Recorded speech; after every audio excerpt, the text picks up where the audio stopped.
Oi pessoal, eu sou a Dandara e esse é o Revolutrans.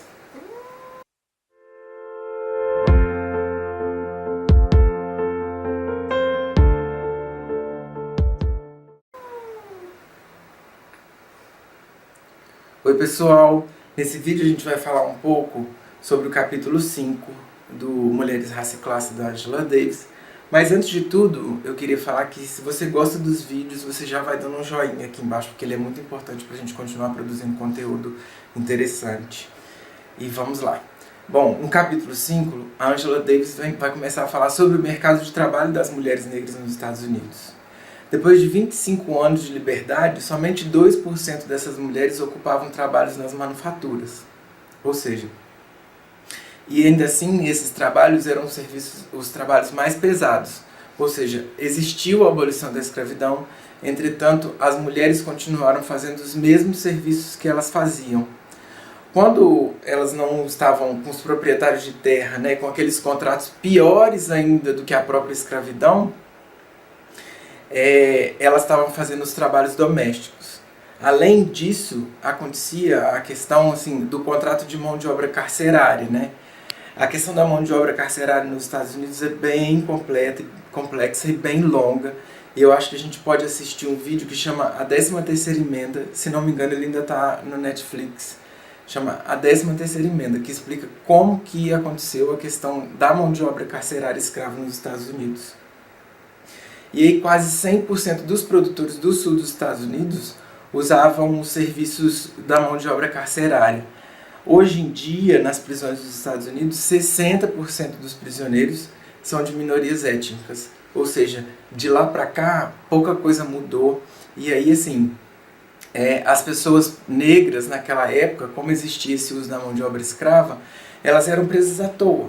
Elas iam presas por motivos inócuos, assim, por motivos bobos, e aí eram obrigadas a prestar trabalho como escravo.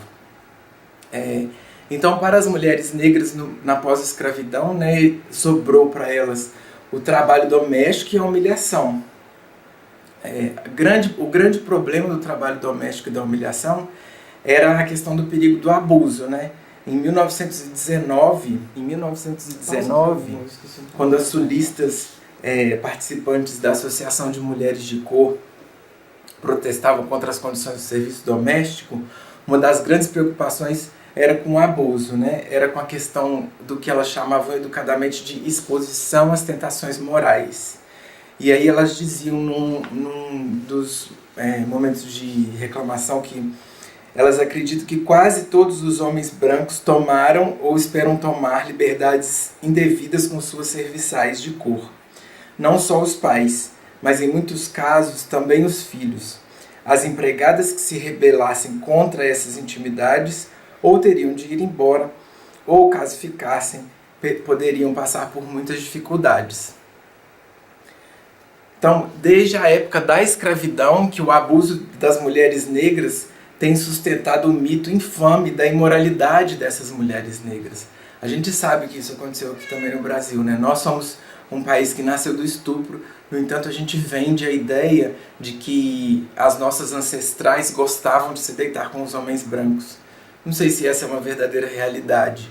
Acho que isso pode ser um mito sustentado por essa questão da imoralidade das mulheres negras, que é falado até hoje que mulheres negras são fogosas e etc. Acho que isso é um pouco problemático que a gente precisa discutir um pouco mais.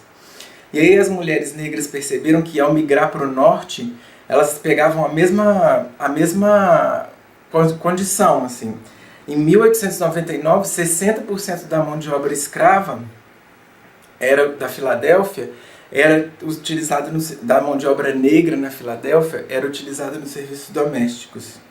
Em 40, ainda existiam nas ruas de Nova York cerca de 200 dos modernos mercados de escravo, onde as senhoras brancas poderiam ir e escolher as suas serviçais negras. Além de ser o pior trabalho, o trabalho das mulheres negras era o mais difícil de ser organizado em sindicato, porque as feministas brancas, elas demoraram muito para reconhecer a luta das mulheres negras. Então as mulheres negras não conseguiam se organizar em sindicatos por conta disso, por conta dessa dificuldade desse reconhecimento da luta. Somente na Segunda Guerra Mundial, é que as mulheres negras conseguiram ocupar alguns espaços de postos de trabalho melhores. Mesmo assim, nada mudou muito depois disso, tudo continua mais ou menos a mesma coisa. E aí o Du Bois, né, que é um estudioso a respeito da questão do trabalho no tempo escravo e logo depois, após a escravidão, ele escreveu um ensaio extremamente criticado, onde ele falava que, enquanto o serviço doméstico for a regra para a população negra, a emancipação será uma abstração conceitual.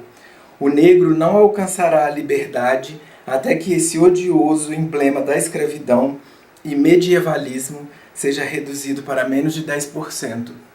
Quando a gente olha a nossa realidade no Brasil, a gente pode entender mais ou menos por que a maior parte e a mais baixa parte dos salários da pirâmide está nas mãos das mulheres negras. E por que tantas mulheres negras moram ainda na periferia e não conseguem ocupar postos melhores de trabalho do que os serviços domésticos. Bom, pessoal, era um pouco disso que eu queria falar para vocês nesse vídeo. O joinha é muito importante no vídeo.